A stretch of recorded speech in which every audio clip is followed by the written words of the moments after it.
What's up, guys? It's Jay here. Gonna make this video kind of quick because technically in a few minutes I have to head down to the road down there to go to school. And if you guys are already seeing my hand, we're just gonna be doing a slight prop review, I guess, on a couple of, I guess, cosmetic changes and detail changes I made to my X-8 Night Sniper prop. Now, I wanted to do a skit with this, and there's a good chance I might do a skit with it. I have no idea. I do know we'll be doing a shooting test again for some reason, because yesterday I actually did film this. It's just I filmed it over here in this little shed / shack thing there, and I didn't like it because, you know, the audio was absolutely crap. I couldn't do the shooting test because it was too dark outside. I got back home like when it was getting dark, and then I had to stay back a little bit with my mom to help with my my graduation crap, because I graduate December. So yeah, so I guess we're here to do this now. I got plenty of other time to go brush teeth and crap like that, and I already did my weightlifting this morning, so I got my gains up. So anyways, with that being said, let's begin. So we're gonna go ahead and start off. We're not even gonna talk about the history because that was in the original prop review. We're just gonna go jump straight into the details and cosmetic changes. So the first thing, or first change that I technically made to this gun, was the little bitty rail system up here. I don't know if this is like one of those sight rails where you're able to attach and detach optics, I guess, or like, you know, scopes like this, but I don't know why you would, but I guess it's something, I guess, or maybe something else entirely. One thing that was probably the most challenging of this entire thing was most likely the barrel. Now, the barrel did not used to look like this. One second. Hello? It was my mom. Sorry about that. Let's keep on going. But the most challenging part about this, or when I was making these changes, was the barrel. The barrel did not used to look like this. The barrel was actually a rectangular barrel, which was not accurate at all. And it was also a little like crooked kind of to the side, like maybe like this. And it is still that way. It's just that I put this cylindrical barrel. I made it cylindrical instead of making it rectangular, basically. And I put that thing here so that way it doesn't look as bad, and also to make it look even more accurate.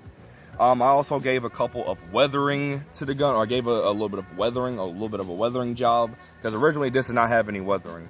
I cut out the ejector port here, I guess, for whatever gun that they made this off of, for it to eject the bullets. Now, I actually looked in the comments section about what the X-8 is most likely based off of, and apparently some people said that, or one person said, that's the only person I saw to say this, but apparently it's based off or made off of a Makarov or a Walter PPK, which are actually both tiny guns and both kind of small handguns. So my question is that, how in the hell do they make this freaking thing such a large blaster pistol? Because this is not your size. This is not the size of your average blaster pistol. The little power pack thing, I guess that's what this thing is here. It does not used to be silver. I painted it silver because in most shots I saw of the X8, this was actually silver and wasn't, you know, I guess gunmetal gray. I don't freaking know. But it's not the color that I painted the rest of this gun. I gave the scope up here a little bit more hot glue. I will do that every once in a while. Hopefully not a lot, just so this thing won't be so wobbly, because a lot of these pieces are feeling wobbly. Well, mainly the barrel and scope, which I still need to be careful with the barrel. Even though it doesn't feel so wobbly anymore, I still want to be careful in case I hit it on the car or something like hella hard, and then the freaking barrel just snaps off, and boom, that's the end of the X-8 Night Sniper. And I don't want to make another one of these unless I really feel like it. I also gave a little bit of weathering on the scope here, as you can see there. Christ. There's a little bit of weathering here on both sides, actually. Right here, some faint weathering. You guys can, right there, and right there, and over here, it's a little more noticeable. And on the other side of the gun, you can also see the weathering. You see there, I'm shining in the light. There was some weathering here and here, if you can clearly tell that. But yeah, I put that there, but it looked really ugly, so I just removed it. And there's also some weathering. I think I put some weathering around the barrel. And also, when I was making this, I found out that the barrel was actually supposed to be silver instead of white. But with the silver paint that I have, painting it that color is probably not the best idea, because that paint tends to drip a lot, and I don't understand why. So yeah, nothing done with the grip. The only difference to the pistol grip is that the black thing, this looks like a magazine actually, like if there was some sort of, I don't know, let's say if this was the mag release, even though it's most likely not. I think it's the way you actually activate the silencer mode or something like that. But this thing is actually painted black instead of being painted with a black, let's say paint marker, or colored marker, a black Sharpie, and now it looks a lot better, and looks a lot better. But other than that, that really does it for this prop review. I didn't make any other changes to the grip. There was originally like a little circle here to make it look even more accurate. There was supposed to be two, one right here, and one right here. So yeah, and that really does it for this. So let's go ahead and move on to the shooting test.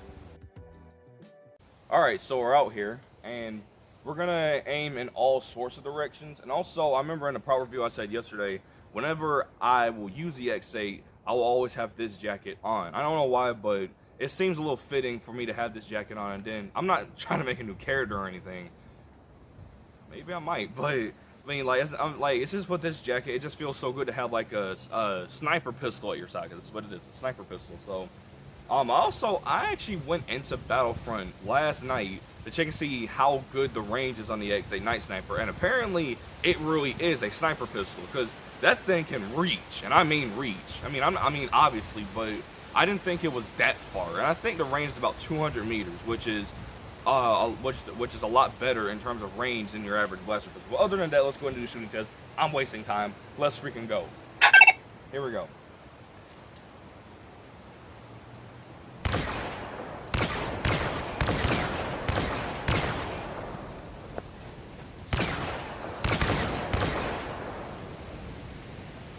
Yeah.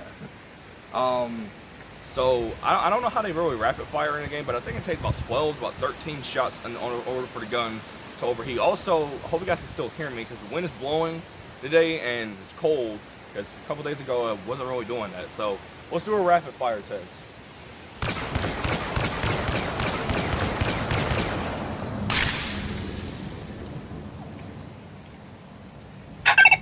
Alright, so I really need to go back into Battlefront and see how many shots it takes for the gun to overheat, because I found out for certain other guns it takes very little shots for the gun to overheat. But other than that, that really does it for this video. I like this gun. I'm not saying it's really growing, I mean, to become one of my favorite blaster pistols in terms of design and probably the way it functions as well. So other than that, I'm gonna go ahead and end it here. Whoa, freak. I'm getting attacked by leaves. Ah! Dang it. Freaking, oh god, I'm getting ambushed, dude. Look at all these leaves flying from the trees up there. Stay back. Okay, anyways, other than that, while these things are still flying, hope you guys enjoyed this video. If you guys did, make sure to comment, like, and subscribe. And with that being said, I'll see you guys next time. Bye, guys.